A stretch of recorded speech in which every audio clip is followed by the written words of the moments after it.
Hello प्यारे बच्चों, welcome to the YouTube channel learn with Harvinder sir. इस वीडियो ਵਿੱਚ ਅਸੀਂ ਕਰਾਂਗੇ PSEV क्लास 7th इंग्लिश ਦਾ ਲੈਸਨ ਨੰਬਰ 3 ਜਿਸ ਦਾ ਨਾਮ ਹੈ ਬੀਰਬਲਸ ਖਿਚੜੀ। ਬੱਚਿਓ, ਇਸ ਵੀਡੀਓ ਵਿੱਚ ਪਹਿਲਾਂ ਅਸੀਂ ਇਸ ਲੈਸਨ ਨੂੰ ਪੜਾਂਗੇ, ਸਮਝਾਂਗੇ ਤੇ ਇਸ ਤੋਂ ਬਾਅਦ ਅਸੀਂ ਐਕਟੀਵਿਟੀਜ਼ ਅਤੇ ਕੁਐਸਚਨ ਆਨਸਰਸ ਕਰਾਂਗੇ। ਪਰ ਉਸ ਤੋਂ ਪਹਿਲਾਂ ਜੇ ਆਪ ਸਾਰਿਆਂ ਨੇ ਹਜੇ ਤੱਕ YouTube channel learn with Harvinder sir ਨੂੰ ਸਬਸਕ੍ਰਾਈਬ ਨਹੀਂ ਕੀਤਾ ਤਾਂ ਚੈਨਲ ਨੂੰ ਸਬਸਕ੍ਰਾਈਬ ਜ਼ਰੂਰ ਕਰੋ ਤਾਂ ਜੋ ਨਵੀਆਂ ਵੀਡੀਓਜ਼ ਆਪ ਸਾਰਿਆਂ ਨੂੰ ਸਮੇਂ ਸਿਰ ਪ੍ਰਾਪਤ ਹੋ ਸਕਣ। ਆਓ ਸ਼ੁਰੂ ਕਰਦੇ ਹਾਂ। सब तो पहला प्री रीडिंग पाठ पढ़न तो पहला असी औखे शब्दों के जोड़े अर्थ वो कर लेंगे हाँ। ग्लोइंग, ग्लोइंग का अर्थ होंगे चमकना। स्टारविंग, स्टारविंग का अर्थ होंगे भुखा मरना। फ्रोजन, फ्रोजन का मतलब होंगे जम्या होया। एक्सट्रीम, एक्सट्रीम होंगे अत। डिजर्व, डिजर्व का मतलब होंगे हकदार। कंसिडर, विचार करना। वार्मथ, निग। ब्राह्मण, ब्राह्मण का अर्थ होंगे ब्राह्मण। तो लैसन में लिखा सब तो पहला इट वॉज विंटर टाइम, सर्दियों का समा सी। The ponds and lakes near Akbar's palace were all frozen. Ponds का मतलब होंगे तला ते लेक्स का मतलब होंगे झीलां। कि अकबर के महल के नेड़े तला ते झीलां जम्मियां पईयां सन। एट अकबर्स कोर्ट, कोर्ट का मतलब होंगे दरबार, अकबर के दरबार विच। Akbar asked Birbal, tell me one thing Birbal, do you think a man will do anything for money. तो अकबर ने बीरबल नूं पुछया, बीरबल मैनू एक गल दस कि तैनूं यह लगता है कि बंदा पैसों के लिए कुछ भी कर सकता है। Birbal replied, yes your majesty. Birbal ने कहा, हाँ महाराज। Akbar ordered, all right then prove it. तो अकबर ने हुक्म दिता, ठीक है, इस गल नूं साबित करो। The next day Birbal came to the court along with the Brahmin. तो अगले दिन बीरबल दरबार विच एक ब्राह्मण नाल आया। He was extremely poor and his family was starving. He had no money to feed them. ਤੇ ਉਹ ਬ੍ਰਾਹਮਣ ਬਹੁਤ ਗਰੀਬ ਸੀ ਤੇ ਉਸ ਦਾ ਪਰਿਵਾਰ ਭੁੱਖ ਨਾਲ ਮਰ ਰਿਹਾ ਸੀ, ਭੁੱਖ ਨਾਲ ਤੜਫ ਰਿਹਾ ਸੀ ਤੇ ਬ੍ਰਾਹਮਣ ਕੋਲ ਕੋਈ ਪੈਸੇ ਵੀ ਨਹੀਂ ਸਨ ਵੀ ਉਹਨਾਂ ਨੂੰ ਰੋਟੀ ਖਵਾ ਸਕੇ। Birbal said to the king, this Brahmin is ready to do anything for the sake of money. ਤੇ ਬੀਰਬਲ ਨੇ ਰਾਜੇ ਨੂੰ ਕਿਹਾ ਕਿ ਇਹ ਬ੍ਰਾਹਮਣ ਪੈਸਿਆਂ ਲਈ ਕੁਝ ਵੀ ਕਰਨ ਨੂੰ ਤਿਆਰ ਹੈ। Akbar asked, will he do what I say? Akbar ਨੇ ਕਿਹਾ ਕਿ ਉਹ ਕਰੂਗਾ ਜੋ ਮੈਂ ਕਹਾਂਗਾ। Anything if I get some money to feed my family, said the poor Brahmin before Birbal could reply. ਤੇ ਬੀਰਬਲ ਦੇ ਜਵਾਬ ਦੇਣ ਤੋਂ ਪਹਿਲੇ ਇਸ ਬ੍ਰਾਹਮਣ ਨੇ ਕਹਿ ਦਿੱਤਾ ਕਿ ਮੈਂ ਕੁਝ ਵੀ ਕਰਾਂਗਾ ਜੇ ਮੈਨੂੰ ਕੁਝ ਪੈਸੇ ਮਿਲ ਜਾਣ ਤਾਂ ਜੋ ਮੈਂ ਆਪਣੀ ਫੈਮਿਲੀ ਨੂੰ ਰੋਟੀ ਜਾਂ ਖਾਣਾ ਖਵਾ ਸਕਾਂ। The king said to the Brahmin, stand inside the frozen pond all through the night without any clothes and I will give you 2000 gold coins. ਰਾਜੇ ਨੇ ਬ੍ਰਾਹਮਣ ਨੂੰ ਕਿਹਾ ਕਿ ਤੂੰ ਪੂਰੀ ਰਾਤ जम्मे हुए तला दे अंदर खड़ा रहना, वो भी बिना कपड़ियां दे। जे तू खड़ा रहेगा इस तरह तो मैं तेनू 2000 सोने के सिक्के देवांगा। The poor Brahmin needed money, he had no choice. He stood in the frozen pond all through the night shivering. Shivering का मतलब हुंदा कंबदा होया। ते गरीब ब्राह्मण नू ते पैसे चाहिए सन ते उस कोल कोई होर चारा भी नहीं सी ते वो पूरी रात कंबदा होया जम्मे हुए तला दे विच खड़ा रहा। In the morning, he returned to Akbar's court to receive his reward of 2000 gold coins. ਤੇ ਸਵੇਰੇ ਉਹ ਅਕਬਰ ਦੇ ਦਰਬਾਰ ਵਿੱਚ ਆਇਆ ਤੇ ਆਪਣਾ ਇਨਾਮ ਲੈਣ ਲਈ ਜੋ ਸੀਗਾ 2000 ਗੋਲਡ ਕੋਇਨਸ, 2000 ਸੋਨੇ ਦੇ ਸਿੱਕਿਆਂ ਦਾ ਇਨਾਮ ਲੈਣ ਲਈ ਉਹ ਦਰਬਾਰ ਵਿੱਚ ਆਇਆ।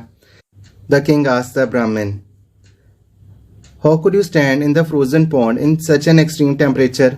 ਤੇ ਰਾਜੇ ਨੇ ਬ੍ਰਾਹਮਣ ਨੂੰ ਪੁੱਛਿਆ ਕਿ ਤੂੰ ਜੰਮੇ ਹੋਏ ਤਲਾਅ ਦੇ ਵਿੱਚ ਇੰਨੀ ਅੱਤ ਦੀ ਸਰਦੀ ਵਿੱਚ ਕਿਸ ਤਰ੍ਹਾਂ ਖੜਾ ਰਿਹਾ। The innocent Brahmin replied, I could see faintly glowing lights of the palace a mile away and that was a ray of hope for me. I kept looking at the lights and thinking about my family that they will get food if I continue to stand in the pond. ਤੇ ਭੋਲੇ ਭਾਲੇ innocent ਬ੍ਰਾਹਮਣ ਨੇ ਕਿਹਾ ਕਿ ਮੈਂ 1 ਮੀਲ ਦੂਰ ਮਹਿਲ ਦੀਆਂ ਧੁੰਦਲੀ glowing lights, ਫੇਂਟਲੀ ਦਾ ਮਤਲਬ ਹੁੰਦਾ ਧੁੰਦਲੀ ਰੋਸ਼ਨੀ ਦੇਖ ਰਿਹਾ ਸੀਗਾ ਤੇ ਉਹ ਮੇਰੇ ਲਈ ਉਮੀਦ ਦੀ ਆਸ ਦੀ ਕਿਰਨ ਸਨ। ਤੇ ਮੈਂ ਉਸ ਧੁੰਦਲੀ ਲਾਈਟ ਨੂੰ ਦੇਖ ਕੇ ਇਹ ਸੋਚ ਰਿਹਾ ਸੀਗਾ ਕਿ ਜੇ ਮੈਂ ਪੂਰੀ ਰਾਤ ਖੜਾ ਰਿਹਾ ਤੇ ਮੇਰੇ ਪਰਿਵਾਰ ਨੂੰ ਰੋਟੀ ਮਿਲੂਗੀ, ਖਾਣਾ ਮਿਲੂਗਾ। Akbar suddenly became very stern ਦਾ ਮਤਲਬ ਹੁੰਦਾ ਕਠੋਰ ਜਾਂ ਸਖਤ। ਅਕਬਰ ਇੱਕਦਮ ਸਖਤ ਹੋ ਗਿਆ। ਹੀ ਸੈਡ ਹਾਰਸ਼ਲੀ, ਉਸਨੇ ਤਿੱਖੇ ਸ਼ਬਦਾਂ ਵਿੱਚ ਜਾਂ ਗੁੱਸੇ ਵਿੱਚ ਕਿਹਾ, O Brahmin, you have cheated me, I will not give you any reward for this. You looked at the palace lights and get warmth from the lights. You do not deserve the reward. ਤੇ ਅਕਬਰ ਨੇ ਬ੍ਰਾਹਮਣ ਨੂੰ ਕਿਹਾ ਕਿ ਤੂੰ ਮੈਨੂੰ ਧੋਖਾ ਦਿੱਤਾ ਹੈ, ਤੈਨੂੰ ਕੋਈ ਇਨਾਮ ਨਹੀਂ ਮਿਲਣਾ। ਤੂੰ ਪੈਲੇਸ ਦੀ ਤੂੰ ਮਹਿਲ ਦੀ ਲਾਈਟਸ ਨੂੰ ਦੇਖਿਆ ਤਾਂ ਉੱਥੇ ਤੈਨੂੰ ਵਾਰਮਥ ਜਾਂ ਨਿੱਘ ਮਿਲਿਆ ਤੇ ਤੈਨੂੰ ਅਵਾਰਡ ਹੈ ਨਹੀਂ ਮਿਲਣਾ ਚਾਹੀਦਾ। Birbal said, your majesty, it is impossible to get warmth from the lights glowing so far away. ਤੇ ਬੀਰਬਲ ਨੇ ਅਕਬਰ ਨੂੰ ਕਿਹਾ, ਮਹਾਰਾਜ ਇੰਨੀ ਦੂਰੋਂ ਦੀ ਵਾਰਮਥ ਮਿਲਣਾ ਲਾਈਟ ਤੋਂ ਨਾਮੁਮਕਿਨ ਹੈ। Akbar did not listen to him. Akbar ਨੇ ਬੀਰਬਲ ਦੀ ਵੀ ਗੱਲ ਨਹੀਂ ਸੁਣੀ। ਹਾਊ ਕੁਡ ਦ ਪੂਅਰ ਬ੍ਰਾਹਮਣ ਆਰਗਿਊ ਵਿਦ ਦ ਐਂਪਰਰ। ਤੇ ਵਿਚਾਰਾ ਗਰੀਬ ਬ੍ਰਾਹਮਣ ਰਾਜੇ ਨਾਲ ਕਿਸ ਤਰ੍ਹਾਂ ਬਹਿਸ ਕਰ ਸਕਦਾ ਸੀ। He return disappointed and bare handed from Akbar's court. ਉਹ ਉਦਾਸ ਹੋ ਕੇ ਤੇ ਖਾਲੀ ਹੱਥ ਅਕਬਰ ਦੇ ਦਰਬਾਰ ਵਿੱਚੋਂ ਵਾਪਸ ਚਲਾ ਗਿਆ। The next day, Birbal did not go to Akbar's court. He sent a messenger to the emperor saying that he would come to the court only after his khichdi gets cooked. ਤੇ ਅਗਲੇ ਦਿਨ ਬੀਰਬਲ ਅਕਬਰ ਦੇ ਦਰਬਾਰ ਵਿੱਚ ਨਹੀਂ ਗਿਆ ਤੇ ਉਸਨੇ ਦੂਤ ਦੇ ਹੱਥ, ਮੈਸੇਂਜਰ ਹੁੰਦਾ ਦੂਤ, ਤੇ ਉਸਨੇ ਦੂਤ ਦੇ ਹੱਥ ਸੁਨੇਹਾ ਭੇਜਿਆ ਕਿ ਜਦੋਂ ਮੇਰੀ ਖਿਚੜੀ ਬਣ ਜਾਊਗੀ ਉਦੋਂ ਹੀ ਮੈਂ ਦਰਬਾਰ ਵਿੱਚ ਆਵਾਂਗਾ। Birbal did not turn up even after 5 days। ਤੇ 5 ਦਿਨਾਂ ਬਾਅਦ ਵੀ ਬੀਰਬਲ ਨਹੀਂ ਆਇਆ। The emperor himself went to Birbal's house to see what he was doing. ਤੇ ਰਾਜਾ ਆਪ ਬੀਰਬਲ ਦੇ ਘਰ ਗਿਆ ਦੇਖਣ ਲਈ ਕਿ ਬੀਰਬਲ ਕੀ ਕਰ ਰਿਹਾ। He saw that Birbal had lit the fire and kept the pot of uncooked khichdi 1 yard above the fire. ਤੇ ਅਕਬਰ ਨੇ ਦੇਖਿਆ ਕਿ ਬੀਰਬਲ ਨੇ ਥੱਲੇ ਅੱਗ ਲਾਈ ਹੋਈ ਹੈ ਤੇ 1 ਗੱਜ ਦੂਰ, ਯਾਰਡ ਹੁੰਦਾ ਗੱਜ, ਤੇ 1 ਗੱਜ ਉੱਪਰ ਉਹ ਮਟਕਾ ਰੱਖਿਆ ਹੋਇਆ ਜਿਸ ਵਿੱਚ ਖਿਚੜੀਆਂ ਉਹ ਬਣਨੀ ਹੈ। ਤੇ ਇਸ ਦੀ ਫੋਟੋ ਵੀ ਬੁੱਕ ਦੇ ਉੱਪਰ ਦਿੱਤੀ ਗਈ ਤੇ ਆਪ ਸਾਰੇ ਵਿਦਿਆਰਥੀ ਫੋਟੋ ਵੀ ਦੇਖ ਸਕਦੇ ਹੋ। Akbar said, Birbal, I considered you to be the wisest in this country, but you have proved me wrong. ਤੇ ਅਕਬਰ ਨੇ ਬੀਰਬਲ ਨੂੰ ਕਿਹਾ ਕਿ ਮੈਂ ਤੈਨੂੰ ਸਮਝਦਾ ਸੀਗਾ ਕਿ ਤੂੰ ਪੂਰੇ ਦੇਸ਼ ਵਿੱਚ ਸਭ ਤੋਂ ਸਿਆਣਾ ਬੰਦਾ ਹੈ, ਪਰ ਤੂੰ ਮੇਰੀ ਗੱਲ ਨੂੰ ਗਲਤ ਸਾਬਤ ਕਰਤਾ। Birbal said, why your majesty? Birbal ਨੇ ਕਿਹਾ, ਕਿਉਂ ਮਹਾਰਾਜ? Akbar said, how will the khichdi get cooked when it is 1 yard above the fire? What is wrong with you, Birbal? ਤੇ ਅਕਬਰ ਨੇ ਕਿਹਾ ਕਿ ਖਿਚੜੀ ਜਦੋਂ 1 ਗੱਜ ਦੀ ਦੂਰੀ ਤੇ ਹੈ ਅੱਗ ਨਾਲੋਂ ਤਾਂ ਕਿਸ ਤਰ੍ਹਾਂ ਬਣੂਗੀ ਤੇ ਤੈਨੂੰ ਕੀ ਹੋ ਗਿਆ Birbal? Birbal kept stirring the pot and replied. ਤੇ ਸਟੀਰਿੰਗ ਹੁੰਦਾ ਕਿ ਜਿਵੇਂ ਮਟਕੇ ਦੇ ਅੰਦਰ ਦੇ ਸਮਾਨ ਨੂੰ ਹਿਲਾਣਾ, ਵੀ ਜੋ ਸਮਾਨ ਖਿਚੜੀ ਦਾ ਬਣ ਰਿਹਾ ਉਸਨੂੰ ਹਿਲਾਣਾ। ਤੇ ਬੀਰਬਲ ਉਸ ਸਮਾਨ ਨੂੰ ਹਿਲਾ ਰਿਹਾ ਸੀਗਾ ਤੇ ਉਸਨੇ ਉੱਤਰ ਦਿੱਤਾ, ਓ ਮਾਈ great ਐਂਪਰਰ, when it is possible for a person to receive warmth from the faintly glowing lights a mile away, then it should be possible for this khichdi which is just a yard above the fire to get cooked. ਤੇ ਬੀਰਬਲ ਨੇ ਕਿਹਾ, ਉਹ ਮੇਰੇ ਮਹਾਨ ਰਾਜਾ, ਜਦੋਂ ਇੱਕ ਬੰਦੇ ਲਈ ਇਹ ਪੋਸੀਬਲ ਹੈ ਕਿ ਉਹ 1 ਮੀਲ ਦੂਰ ਤੋਂ ਮਹਿਲ ਦੀ ਲਾਈਟਸ ਤੋਂ ਰੋਸ਼ਨੀ ਲੈ ਸਕਦਾ ਹੈ, ਤਾਂ 1 ਯਾਰਡ ਹੈ ਤੇ ਸਿਰਫ 1 ਯਾਰਡ ਹੀ ਦੂਰ ਹੈ, ਤੇ 1 ਯਾਰਡ ਦੂਰ ਦੀ ਅੱਗ ਤੋਂ ਕਿ 1 ਗੱਜ ਦੂਰ ਬਲਦੀ ਅੱਗ ਤੋਂ ਤੇ ਖਿਚੜੀ ਕਿਉਂ ਨਹੀਂ ਬਣ ਸਕਦੀ? Akbar realized his mistake. Akbar ਨੂੰ ਆਪਣੀ ਗਲਤੀ ਦਾ ਅਹਿਸਾਸ ਹੋਇਆ। He called the poor Brahmin and gave him 2000 gold coins. Akbar ਨੇ ਉਸ ਗਰੀਬ ਬ੍ਰਾਹਮਣ ਨੂੰ ਬੁਲਾਇਆ ਅਤੇ ਉਸ ਨੂੰ 2000 ਸੋਨੇ ਦੇ ਸਿੱਕੇ ਦਿੱਤੇ। Akbar was happy that Birbal had helped him to realize his mistake. ਤੇ ਹੁਣ ਅਕਬਰ ਵੀ ਖੁਸ਼ ਸੀ ਕਿਉਂਕਿ ਬੀਰਬਲ ਨੇ ਉਸ ਨੂੰ ਉਸ ਦੀ ਗਲਤੀ ਦਾ ਅਹਿਸਾਸ ਕਰਵਾਇਆ। ਤੇ ਦੋਸਤੋ, ਐਸੀ ਕੀ ਕਹਾਣੀ ਬੀਰਬਲਸ ਖਿਚੜੀ। ਮੈਨੂੰ ਪੂਰੀ ਉਮੀਦ ਹੈ ਕਿ ਆਪ ਸਾਰਿਆਂ ਨੂੰ ਇਹ ਕਹਾਣੀ ਬਹੁਤ ਹੀ ਚੰਗੀ ਤਰ੍ਹਾਂ ਸਮਝ ਆ ਗਈ ਹੋਏਗੀ। ਹੁਣ ਅਸੀਂ ਕਰਾਂਗੇ ਇਸ ਦੇ ਕੁਐਸਚਨ ਆਨਸਰਸ ਅਤੇ ਐਕਟੀਵਿਟੀਜ਼। ਤੇ ਸਭ ਤੋਂ ਪਹਿਲਾਂ ਵੋਕੈਬਲਰੀ ਐਕਸਪੈਂਸ਼ਨ, ਸ਼ਬਦਾਵਲੀ ਵਿੱਚ ਵਾਧਾ। ਤੇ ਇਸ ਵਿੱਚ ਅਸੀਂ ਸਿੱਖਾਂਗੇ ਪ੍ਰੀਫਿਕਸਿਸ ਐਂਡ ਸਫਿਕਸਿਸ।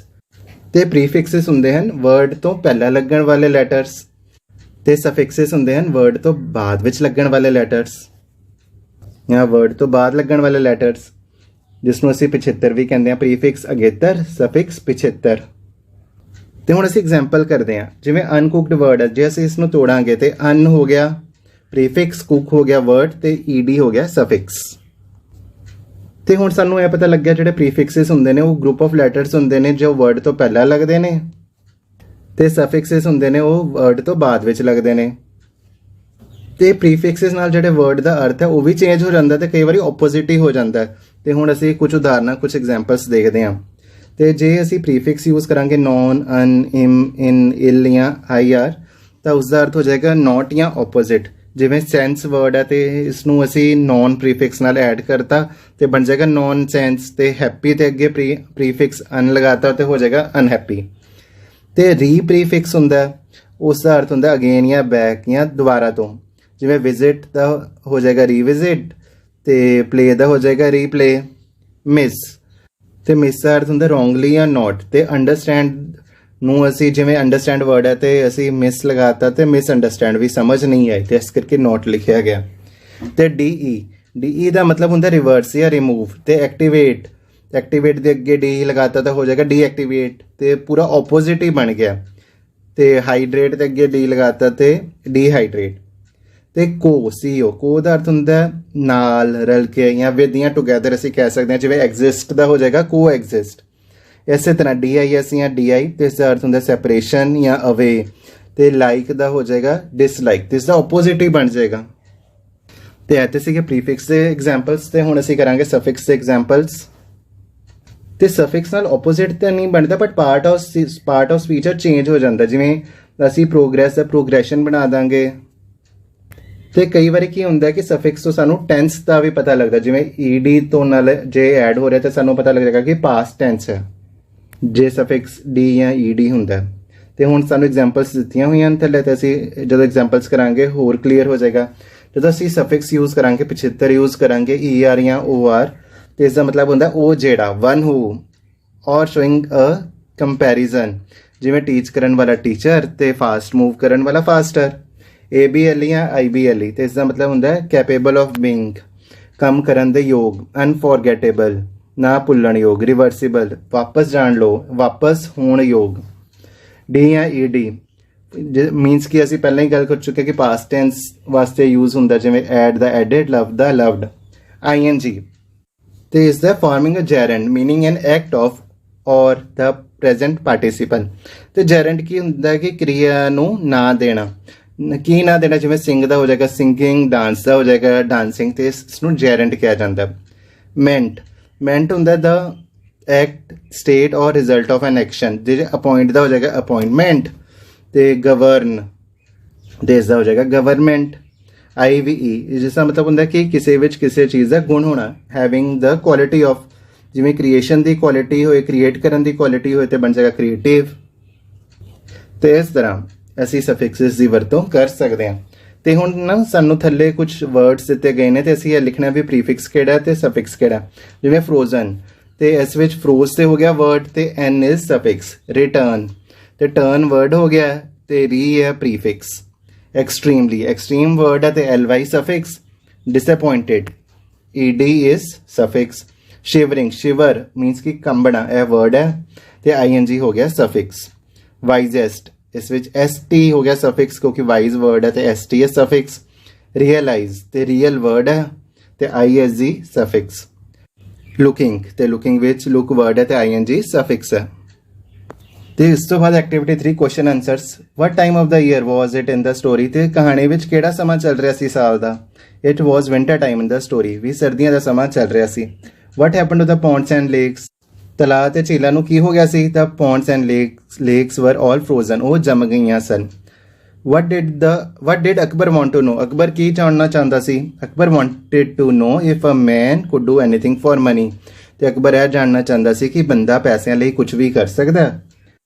ਵਾਈ ਡਿਡ ਦਾ ਬ੍ਰਾਹਮਣ ਅਸੈਪਟ ਅਕਬਰਸ ਚੈਲੰਜ?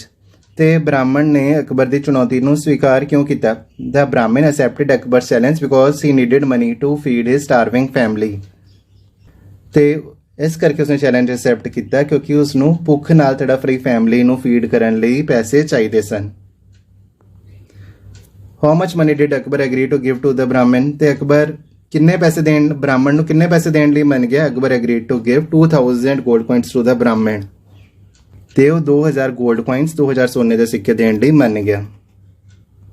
ਤੇ ਉਸ ਤੋਂ ਬਾਅਦ activity 4 who said to whom? ਇਹ ਸ਼ਬਦ ਕਿਸਨੇ ਕਿਸ ਨੂੰ ਕਹੇ? Stand inside the frozen pond all through the night without any clothes and I will give you 2000 gold coins.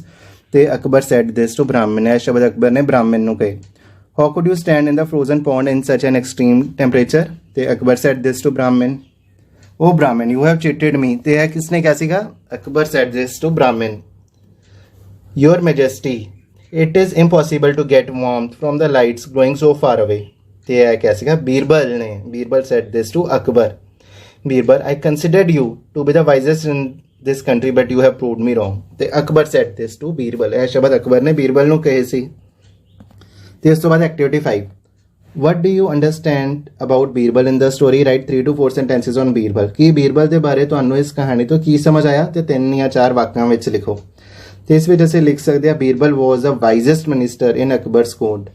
ਤੇ ਬੀਰਬਲ ਅਕਬਰ ਦੇ ਦਰਬਾਰ ਵਿੱਚ ਸਭ ਤੋਂ ਸਿਆਣਾ ਮਿਨਿਸਟਰ ਸੀ, ਮੰਤਰੀ ਸੀ। He had solved many problems with his intelligence. ਉਸਨੇ ਆਪਣੀ ਸਿਆਣਪ ਨਾਲ ਕਾਫੀ ਮੁਸ਼ਕਿਲਾਂ ਦਾ ਹੱਲ ਕੀਤਾ।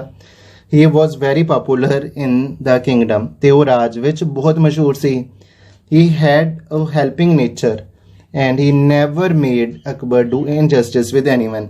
ਤੇ ਮਦਦ ਕਰਨ ਵਾਲਾ ਉਸਦਾ ਨੇਚਰ ਸੀਗਾ ਤੇ ਉਸਨੇ ਕਦੇ ਅਕਬਰ ਨੂੰ ਅਨਿਆਂ ਨਹੀਂ ਕਰਨ ਦਿੱਤਾ। ਇਨਜਸਟਿਸ ਹੁੰਦਾ ਵੀ ਕਿਸੇ ਦੇ ਨਾਲ ਇਨਸਾਫ, ਨਿਆਂ ਜਾਂ ਜਸਟਿਸ ਨਾ ਹੋਣਾ, ਤੇ ਅਜਿਹਾ ਉਸਨੇ ਨਹੀਂ ਹੋਣ ਦਿੱਤਾ। ਸਾਰਿਆਂ ਨਾਲ ਉਸਨੇ ਜਸਟਿਸ ਹੋਣ ਦਿੱਤਾ। ਜਿਵੇਂ ਇਸ ਕਹਾਣੀ ਵਿੱਚ ਵੀ ਉਸ ਨਾਲ ਇਨਸਾਫ ਨਹੀਂ ਸੀ ਹੋ ਰਿਹਾ ਤੇ ਉਸਨੂੰ 2000 ਸੋਨੇ ਦੇ ਸਿੱਕੇ ਨਹੀਂ ਸੀ ਮਿਲ ਰਹੇ ਬ੍ਰਾਹਮਣ ਨੂੰ, ਤੇ ਪਰ ਬੀਰਬਲ ਨੇ ਅਜਿਹਾ ਨਾ ਹੋਣ ਦਿੱਤਾ। ਤੇ ਉਸ ਤੋਂ ਬਾਅਦ ਲਰਨਿੰਗ ਲੈਂਗੁਏਜ, ਜਿਸ ਵਿੱਚ ਅਸੀਂ ਸਿੱਖਾਂਗੇ ਐਡਵਰਬ। ਐਡਵਰਬ ਹੁੰਦਾ ਐਡਜੈਕਟਿਵ ਆਫ ਵਰਬ। ਵਰਬ ਹੁੰਦਾ ਕਿਰਿਆ, ਐਡਜੈਕਟਿਵ ਹੁੰਦਾ ਵਿਸ਼ੇਸ਼ਣ, ਤੇ ਕਿਰਿਆ ਦਾ ਵਿਸ਼ੇਸ਼ਣ, ਕਿਰਿਆ ਵਿਸ਼ੇਸ਼ਣ ਨੂੰ ਐਡਵਰਬ ਕਿਹਾ ਜਾਂਦਾ। ਤੇ ਇੱਥੇ ਦਿੱਤਾ ਗਿਆ look at the following words, notice what is common in them. ਤੇ ਅਸੀਂ ਥੋੜੇ ਵਰਡਸ ਨੂੰ ਦੇਖਣਾ, ਜਿਵੇਂ ਹਾਰਸ਼ਲੀ, ਫੇਂਟਲੀ, ਮੇਨਲੀ, ਟਰੂਲੀ, ਫਰੈਂਕਲੀ। ਤੇ ਇਹਨਾਂ ਵਿੱਚ ਕਿਹੜੀ ਗੱਲ ਕਾਮਨ ਹੈ? ਤੇ ਕਾਮਨ ਇਹ ਗੱਲ ਹੈ ਕਿ LY ਤੋਂ ਵਰਡਸ ਐਂਡ ਹੋ ਰਹੇ ਨੇ।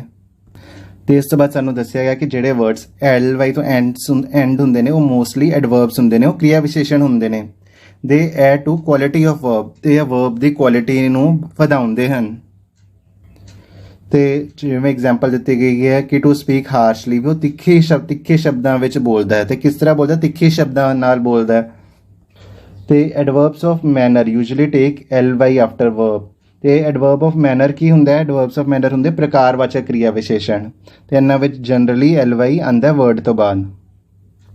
ਤੇ ਇਸ ਨਾਲ ਸੰਬੰਧਿਤ ਐਕਟੀਵਿਟੀ 7 ਹੈ। ਤੇ ਅਸੀਂ ਵਰਡਸ ਨੂੰ ਸੈਪਰੇਟ ਕਰਨਾ, LY ਨੂੰ ਸੈਪਰੇਟ ਕਰਨਾ ਤੇ ਵਰਡਸ ਨੂੰ ਸੈਪਰੇਟ ਕਰਨਾ। ਤੇ ਜਿਵੇਂ generally, general plus LY, aptly, apt plus LY, sternly, stern plus LY, normally, normal plus LY, suddenly, sudden plus LY, carefully, careful plus LY, ਤੇ ਰੇਅਰਲੀ, ਰੇਅਰ ਪਲੱਸ LY। ਤੇ ਇਸ ਤੋਂ ਬਾਅਦ ਐਕਟੀਵਿਟੀ 8 ਵਿੱਚ fill ups Akbar spoke sternly with the Brahmin. The exam was fairly easy. Birbal was truly wise. You should certainly take leave from work, the student said quietly after the teacher scolded him. ਤੇ ਇਸ ਤੋਂ ਬਾਅਦ ਐਡਵਰਬਸ of frequency. Frequency ਹੁੰਦਾ ਕਿਸੇ ਚੀਜ਼ ਦਾ ਵਰਤਣਾ ਬਾਰ-ਬਾਰ, ਤੇ ਉਹ ਐਡਵਰਬ ਦੀ ਟਾਈਪ ਅਸੀਂ ਕਰਾਂਗੇ I usually get up late on weekends, ਕਿ ਮੈਂ ਅਕਸਰ ਵੀਕਐਂਡਸ ਵਿੱਚ ਸੈਟਰਡੇ ਸੰਡੇ ਨੂੰ ਲੇਟ ਉੱਠਦਾ ਹਾਂ। My father is never late for work, ਕਿ ਮੇਰੇ ਪਿਤਾ ਜੀ ਕਦੇ ਕੰਮ ਜਾਣ ਲੱਗੇ ਲੇਟ ਨਹੀਂ ਹੁੰਦੇ। How often do you travel on weekends? ਤੁਸੀਂ ਵੀਕਐਂਡਸ ਦੇ ਵਿੱਚ ਕਿੰਨੀ ਵਾਰੀ ਟਰੈਵਲ ਕਰਦੇ ਹੋ? Tim is often early for class, ਕਿ ਟਿਮ ਕਲਾਸ ਵਿੱਚ ਜਨਰਲੀ ਜਾਂ ਅਕਸਰ ਹੈ ਉਹ ਅਰਲੀ ਆਉਂਦਾ, ਪਹਿਲਾਂ ਹੀ ਪਹੁੰਚ ਜਾਂਦਾ। ਤੇ ਇਸ ਤੋਂ ਬਾਅਦ when do you usually go on vacation each year. Vacation ਹੁੰਦਾ ਛੁੱਟੀਆਂ ਤੇ ਜਾਣਾ, ਵੀ ਤੁਸੀਂ ਹਰ ਸਾਲ ਛੁੱਟੀਆਂ ਤੇ ਯੂਜੂਅਲੀ ਕਿੱਧਰ ਜਾਂਦੇ ਹੋ, ਮੀਨਸ ਕਿ ਅਕਸਰ ਤੁਸੀਂ ਕਿੱਥੇ ਜਾਂਦੇ ਹੋ। ਤੇ ਇਸ ਤੋਂ ਬਾਅਦ ਐਕਟੀਵਿਟੀ 10 ਦੇ ਇਸ ਵਿੱਚ ਸਾਨੂੰ LY ਦੇ ਕੁਝ ਵਰਡਸ ਦਿੱਤੇ ਗਏ ਹਨ ਟੇਬਲ ਵਿੱਚ, ਤੇ ਅਸੀਂ ਟੇਬਲ ਵਿੱਚ ਮਾਰਕ ਕਰਨਾ ਤੇ ਦੂਜੇ ਪੇਜ ਵਿੱਚ ਲਿਖਣਾ ਵੀ ਹੈ। ਜਿਵੇਂ ਸਭ ਤੋਂ ਪਹਿਲਾਂ ਅਸੀਂ ਲੈਫਟ ਟੂ ਰਾਈਟ ਦੇਖੀਏ ਤੇ ਸਰਟਨਲੀ ਦੂਜੀ ਲਾਈਨ ਵਿੱਚ ਹੋ ਜਾਏਗਾ ਐਪਟਲੀ, ਉਸ ਤੋਂ ਬਾਅਦ ਹੋ ਜਾਏਗਾ ਕੋਸਟਲੀ, ਅਗਲੇ ਲਾਈਨ ਵਿੱਚ ਐਂਡਲੈਸਲੀ, ਫਿਰ ਫਲੈਟਲੀ, ਫਿਰ ਹੈਪੀਲੀ, ਯੂਜੂਅਲੀ, ਸ਼ਿਓਰਲੀ, ਮੋਰਲੀ। ਤੇ ਹੁਣ ਅਸੀਂ ਉੱਪਰ ਤੋਂ ਥੱਲੇ ਦੇਖੀਏ ਤੇ ਫਿਰ ਡੇਲੀ, ਮੰਥਲੀ। ਤੇ ਇਹ ਵਾਲੇ ਵਰਡਸ ਅਸੀਂ ਫਾਈਂਡ ਆਊਟ ਕੀਤੇ ਨੇ 11 ਵਰਡਸ, ਤੇ ਕੋਈ ਵੀ 10 ਵਰਡਸ ਤੁਸੀਂ ਨੈਕਸਟ ਪੇਜ ਵਿੱਚ ਹੈ ਉਹ ਲਿਖ ਸਕਦੇ ਹੋ। ਤੇ ਇਸ ਤੋਂ ਬਾਅਦ activity 11 3 sets of dialogues are given below, practise them in class. ਤੇ ਪ੍ਰੈਕਟਿਸ ਇਸ ਤਰ੍ਹਾਂ ਕਰਨੀ ਹੈ ਵੀ ਇੱਕ ਬੱਚਾ ਅਕਬਰ ਬਣ ਜਾਏਗਾ, ਇੱਕ ਬੀਰਬਲ ਬਣ ਜਾਏਗਾ, ਤੇ ਡਾਇਲੌਗ ਜੋ ਅਕਬਰ ਵਾਲਾ ਉਹ ਅਕਬਰ ਵਾਲਾ ਡਾਇਲੌਗ ਬੋਲੂਗਾ, ਜੋ ਬੀਰਬਲ ਵਾਲਾ ਬੱਚਾ ਹੈ ਉਹ ਬੀਰਬਲ ਵਾਲਾ ਡਾਇਲੌਗ ਹੈ ਉਹ ਬੋਲੂਗਾ। ਤੇ ਇਸ ਤੋਂ ਬਾਅਦ ਹੈ ਲਰਨਿੰਗ ਟੂ ਰਾਈਟ, ਕਿ ਡਾਇਲੌਗ ਅਸੀਂ ਲਿਖਣਾ ਕਿਸ ਤਰ੍ਹਾਂ। ਤੇ ਅਸੀਂ ਦੋ ਕੇ ਸਾਨੂੰ ਦੱਸਿਆ ਗਿਆ ਵੀ ਅਸੀਂ ਕਿਸ ਤਰ੍ਹਾਂ ਲਿਖਣਾ। ਤੇ ਪਹਿਲਾਂ ਅਸੀਂ ਲੈਫਟ ਵਾਲਾ ਟੇਬਲ ਦੇਖਦੇ ਹਾਂ। ਤੇ ਜੇ ਸਾਨੂੰ ਸਟੇਟਮੈਂਟ ਦਿੱਤੀ ਹੋਏ Birbal told the messenger give my message to the emperor, ਕਿ ਬੀਰਬਲ ਨੇ ਮੈਸੇਂਜਰ ਨੂੰ ਕਿਹਾ ਕਿ ਜਿਹੜਾ ਮੈਸੇਜ ਹੈ ਉਹ ਮੇਰਾ ਮੈਸੇਜ ਹੈ ਰਾਜੇ ਨੂੰ ਦੇ ਦੀ। ਤੇ ਇਸ ਵਿੱਚ ਅਸੀਂ ਟੋਲਡ ਨੂੰ ਹਟਾਣਾ, ਤੇ ਇਸ ਤੋਂ ਇਲਾਵਾ ਕੋਮਾ ਤੇ ਇਨਵਰਟਡ ਕੋਮਾ ਵੀ ਹਟਾਣੇ ਹਨ। ਤੇ ਹੁਣ ਟੋਲਡ ਦੇ ਬਦਲੇ ਅਸੀਂ ਲਿਖਣਾ ਹੈ ਟੂ।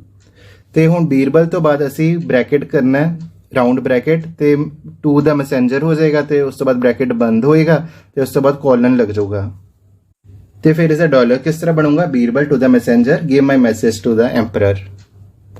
ਤੇ ਹੁਣ ਅਸੀਂ ਇਸ ਐਗਜ਼ਾਮਪਲਸ ਕਰਾਂਗੇ, ਉਦਾਹਰਨ ਕਰਾਂਗੇ, ਤਾਂ ਹੋਰ ਵੀ ਜ਼ਿਆਦਾ ਕਲੀਅਰ ਹੋ ਜਾਏਗਾ। ਪਰ ਪਹਿਲਾਂ ਅਸੀਂ ਦੂਜਾ ਪ੍ਰੋਸੀਜਰ ਦੇਖ ਲੈਂਦੇ ਹਾਂ ਕਿ ਜੇ ਸਾਨੂੰ ਇਹ ਸਟੇਟਮੈਂਟ ਦਿੱਤਾ ਹੋਇਆ Birbal tells the messenger to go to the emperor and give him a message, ਤੇ ਸਭ ਤੋਂ ਪਹਿਲਾਂ ਅਸੀਂ ਟੈਲ ਨੂੰ ਹਟਾਣਾ ਹੈ ਤੇ ਟੈਲ ਦੇ ਬਦਲੇ ਲਾਣਾ ਹੈ ਟੂ, ਤੇ Birbal bracket to the messenger, ਫਿਰ ਬ੍ਰੈਕਟ ਬੰਦ, ਤੇ ਉਸ ਤੋਂ ਬਾਅਦ ਹੋ ਜਾਏਗਾ, ਉਸ ਤੋਂ ਬਾਅਦ ਆਊਗਾ ਕੋਲਨ ਤੇ go to the emperor and give him a message. ਤੇ ਇਸ ਤਰ੍ਹਾਂ ਅਸੀਂ ਡਾਇਲੌਗ ਬਣਾ ਸਕਦੇ ਹਾਂ। ਤੇ ਹੁਣ ਜਦੋਂ ਅਸੀਂ ਐਕਟੀਵਿਟੀ 12 ਕਰਾਂਗੇ, ਡਾਇਲੌਗ ਬਣਾਵਾਂਗੇ, ਤੇ ਸਾਨੂੰ ਇਹ ਗੱਲ ਹੋਰ ਕਲੀਅਰ ਹੋ ਜਾਊਗੀ।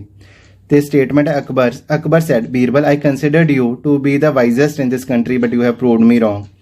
ਤੇ ਇੱਥੇ ਅਸੀਂ ਲਿਖਾਂਗੇ ਅਕਬਰ, ਫਿਰ ਬ੍ਰੈਕਟ ਟੂ ਬੀਰਬਲ, ਬ੍ਰੈਕਟ ਬੰਦ, ਫਿਰ ਕੋਲਨ, ਤੇ ਉਸ ਤੋਂ ਬਾਅਦ ਲਿਖਾਂਗੇ I considered you to be the wisest in this country but you have proved me wrong. ਤੇ ਇੱਥੇ ਕੋਮਾ ਤੇ ਇਨਵਰਟਡ ਕੋਮਾ ਨਹੀਂ ਆਣਗੇ। ਤੇ ਕਿਉਂਕਿ ਅਕਬਰ ਨੇ ਬੀਰਬਲ ਨੂੰ ਕਿਹਾ ਸੀਗਾ, ਤੇ ਇੱਥੇ ਡਾਇਲੌਗ ਵਿੱਚ ਬੀਰਬਲ ਅਤੇ ਇੱਥੇ ਬੀਰਬਲ ਦਾ ਨਾਂ ਸੀ ਨਹੀਂ ਲਿਖਣਾ। ਤੇ ਸਟੇਟਮੈਂਟ ਹੈ Birbal sad Y your majesty, ਤੇ ਬੀਰਬਲ ਨੇ ਅਕਬਰ ਨੂੰ ਕਿਹਾ ਸੀਗਾ, ਤੇ ਅਸੀਂ ਲਿਖਾਂਗੇ Birbal bracket to Akbar colon why your majesty, ਤੇ ਕੁਐਸਚਨ ਮਾਰਕ ਲੱਗਿਆ ਹੋਇਆ ਸੀਗਾ ਤੇ ਉਹ ਲੱਗ ਜਾਊਗਾ ਤੇ ਇਨਵਰਟਡ ਕੋਮਾ ਹਟ ਜਾਣਗੇ। ਤੀਜਾ ਕਰਦੇ ਹਾਂ Akbar said how will the khichdi get cooked when it is 1 metre above the fire, what is wrong with you Birbal. ਤੇ ਇੱਥੇ ਅਸੀਂ ਲਿਖਾਂਗੇ Akbar bracket to Birbal, bracket ਬੰਦ, colon how will the khichdi get cooked when it is 1 metre above the fire, what is wrong with you. ਤੇ ਇੱਥੇ ਬੀਰਬਲ ਦਾ ਨਾਂ ਅਸੀਂ ਨਹੀਂ ਲਿਖਣਾ ਕਿਉਂਕਿ ਪਹਿਲਾਂ ਹੀ ਅਸੀਂ ਲਿਖ ਚੁੱਕੇ ਹਾਂ ਅਕਬਰ ਟੂ ਬੀਰਬਲ ਡਾਇਲੌਗ ਵਿੱਚ। ਤੇ ਇਸ ਤਰ੍ਹਾਂ ਅਸੀਂ ਡਾਇਲੌਗ ਰਾਈਟਿੰਗ ਉਹ ਕਰ ਸਕਦੇ ਹਾਂ, ਤੇ ਬਹੁਤ ਹੀ ਈਜ਼ੀ ਸੀਗਾ। ਤੇ ਇਸ ਤੋਂ ਬਾਅਦ ਐਕਟੀਵਿਟੀ 13, ਤੇ ਇਸ ਵਿੱਚ ਅਸੀਂ ਪੈਰਾਗ੍ਰਾਫ ਲਿਖਣਾ ਹੈ ਤੇ visit to a hill station. ਤੇ ਇੱਥੇ ਨਾ ਸਾਨੂੰ ਕੁਝ ਕੁਐਸਚਨਸ ਦਿੱਤੇ ਗਏ ਹਨ ਤੇ ਅਸੀਂ ਉਹਨਾਂ ਦੇ ਆਨਸਰ ਕਰਨੇ, ਤੇ ਆਨਸਰ ਨੂੰ ਹੀ ਕੰਬਾਈਨ ਕਰਕੇ ਸਾਡਾ ਪੈਰਾ ਵੀ ਬਣ ਜਾਊਗਾ। ਤੇ ਜਿਵੇਂ ਕੁਐਸਚਨ ਹੈ ਵੇਅਰ ਡਿਡ ਯੂ ਗੋ, ਤੇ ਤੁਸੀਂ ਛੁੱਟੀਆਂ ਵਿੱਚ ਵੈਕੇਸ਼ਨ ਵਿੱਚ ਕਿੱਥੇ ਗਏ ਸੀਗੇ? ਆਈ ਵੈਂਟ ਟੂ ਸ਼ਿਮਲਾ, ਮੈਂ ਸ਼ਿਮਲਾ ਗਿਆ ਸੀਗਾ। Who did you go with, ਤੁਸੀਂ ਕਿਸ ਨਾਲ ਗਏ ਸੀਗੇ? I went there with my parents, ਮੈਂ ਆਪਣੇ ਪੇਰੈਂਟਸ ਨਾਲ ਗਿਆ ਸੀਗਾ। How did you reach there, ਤੁਸੀਂ ਉੱਥੇ ਕਿਸ ਤਰ੍ਹਾਂ ਪਹੁੰਚੇ? ਵੀ ਰੀਚਡ देयर ਬਾय ਬੱਸ, ਤੇ ਅਸੀਂ ਬੱਸ ਵਿੱਚ ਪਹੁੰਚੇ। ਹਾਊ ਲੌਂਗ ਡਿਡ ਇਟ ਟੇਕ, ਕਿ ਤੁਹਾਨੂੰ ਕਿੰਨਾ ਸਮਾਂ ਲੱਗਾ? ਇਟ ਟੁਕ 5 ਆਵਰਸ, ਸਾਨੂੰ 5 ਘੰਟੇ ਲੱਗੇ। ਤੇ ਵੇਅਰ ਡਿਡ ਯੂ ਸਟੇ, ਤੇ ਤੁਸੀਂ ਕਿੱਥੇ ਰੁਕੇ ਸੀ? We stayed in a hotel, ਅਸੀਂ ਹੋਟਲ ਵਿੱਚ ਰੁਕੇ ਸੀ। What did you do during the day, ਤੇ ਤੁਸੀਂ ਦਿਨ ਦੇ ਸਮੇਂ ਕੀ ਕੀਤਾ? We visited many tourist places during the day, ਤੇ ਅਸੀਂ ਕਾਫੀ ਟੂਰਿਸਟ ਪਲੇਸਿਸ ਵਿੱਚ ਗਏ ਸੀਗੇ ਦਿਨ ਦੇ ਸਮੇਂ। What did you do at night, ਤੇ ਤੁਸੀਂ ਰਾਤ ਦੇ ਸਮੇਂ ਕੀ ਕੀਤਾ? We came back to the hotel and took dinner at night, ਅਸੀਂ ਹੋਟਲ ਵਾਪਸ ਆਏ ਤੇ ਅਸੀਂ ਡਿਨਰ ਕੀਤਾ। ਹਾਊ ਵਾਜ਼ ਯੂਰ ਟ੍ਰਿਪ, ਤੇ ਤੁਹਾਡੇ ਟ੍ਰਿਪ ਕਿੱਦਾਂ ਦੀ ਸੀ? ਟ੍ਰਿਪ ਵਾਜ਼ ਮਾਈਂਡ ਬਲੋਇੰਗ, ਉਹ ਬਹੁਤ ਵਧੀਆ ਸੀ।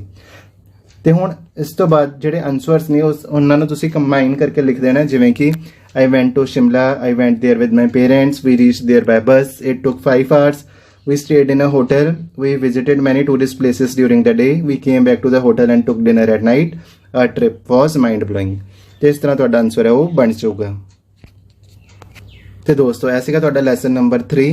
ਮਿਲਾਂਗੇ ਆਪ ਸਾਰਿਆਂ ਨੂੰ ਲੈਸਨ ਨੰਬਰ 4 ਦੇ ਨਾਲ। ਉਦੋਂ ਤੱਕ ਆਪਣੇ ਅਧਿਆਪਕ ਸਰਦਾਰ ਹਰਵਿੰਦਰ ਸਿੰਘ ਨੂੰ ਦਿਓ ਇਜਾਜ਼ਤ। ਸਤਿ ਸ੍ਰੀ ਅਕਾਲ।